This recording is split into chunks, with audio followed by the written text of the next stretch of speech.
नमस्ते प्रणाम। मेरे यूट्यूब चैनल पे आप लोग का स्वागत है। और देखिए, मैं एक बहुत दर्द भरा शिव चर्चा गीत है सुना रही हूँ। लेकिन गाना में बहुत दर्द भरा गाना है, बहुत दर्द गाना में कोई अपना नहीं है। जब तक अपना ताकत रहता है, जांगर रहता है आदमी, तब तक अपना है। इसके बाद जब पैर थक जाता है, आदमी लाचार हो जाता है, बुढ़ापा आ जाता है ना, तो बहुत कम ऐसे बेटी बेटा बहू मिलती है कि जो बुढ़ापे को आराम से पार कर दें। तो सुनिएगा, उसी के आधारित गीत है, बहुत दर्द गाना में है। आप लोग सुनिएगा, सुनिए, कमेंट करके बताइएगा। गाना में बहुत दर्द है, लास्ट कड़ी तक सुनिएगा। बहुत लंबा भी गाना नहीं है, 2 कड़ी का है। सुन के आप लोग बताइएगा।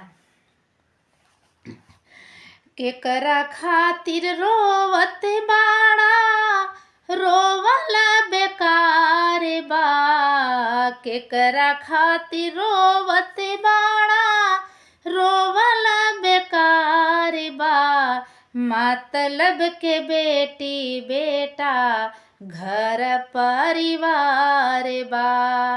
मतलब के बेटी बेटा घर परिवार बा। केकरा खातिर रोवत बाड़ा, रोवल बेकार बा।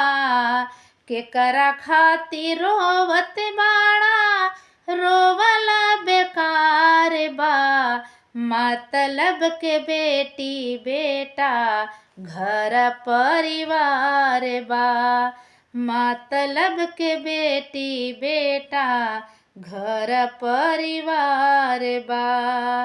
रात दिन खटी खटी महल बनावला, माया के बजरिया में खुद ही भुलैला। रात दिन खटी खटी महल बनाइला, माया के बजरिया में खुद ही भुलैला। कामे नयाई केहू रिश्ता हजार बा।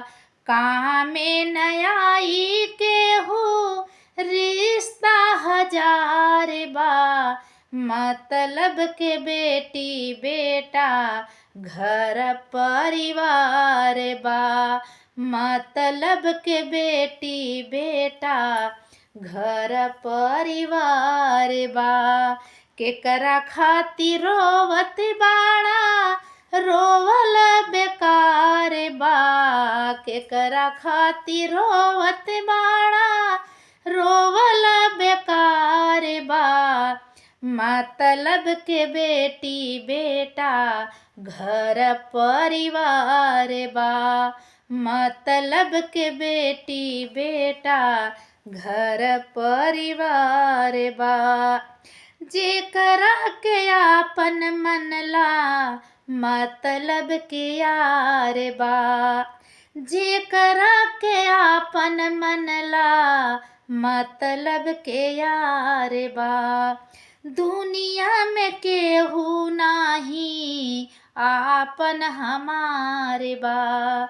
जेकरा के आपन मनला मतलब के यार बा।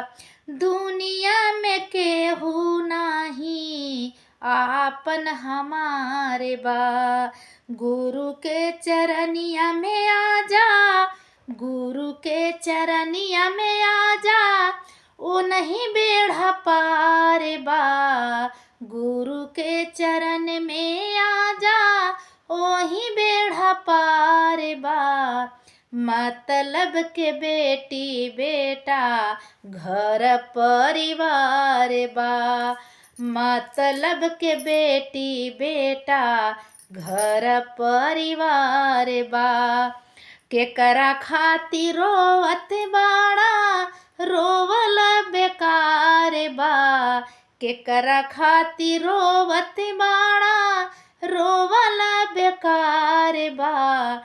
मतलब के बेटी बेटा घर परिवार बा।